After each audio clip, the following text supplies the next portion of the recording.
Hey, what's up guys, I'm from BSG Tech. In today's video we have two HP laptops. On my right hand side is a non-gaming HP EliteBook X360 G2 which is currently running with the Windows 10. If you look at the physical hardware specifications, we have i5 7th generations with 2.6 gigahertz and currently loaded with 4 CPUs.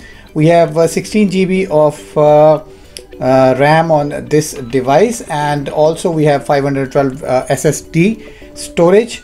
Additionally, we have Windows 10 which is super fast, and this machine is touch and type.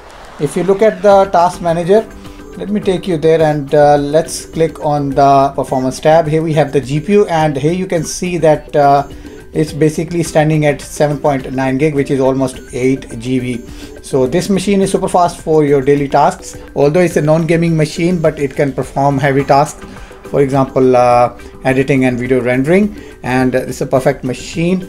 On my left hand side is an HP Pavilion 15, which is a gaming laptop.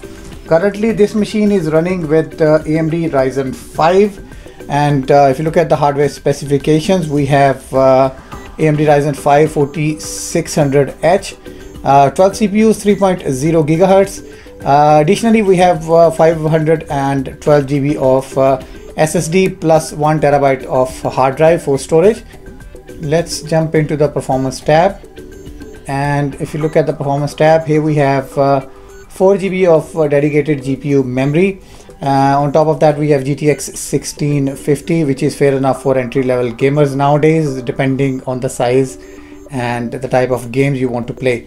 So on my left hand side, as I mentioned earlier, HP Pavilion 15.4 inch with Windows 11. On my right hand side is HP EliteBook X360 Touch and Type G2. And let's restart these two laptops at the same time, and I'll press them at the same time.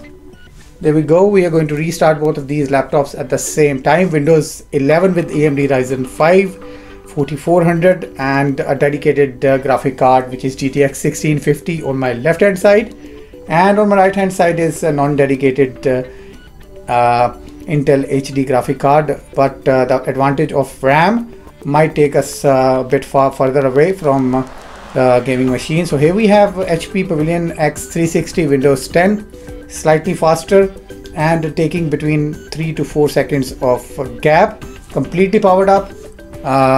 And on my left hand side, HP Pavilion is still taking time with Windows 11 on board.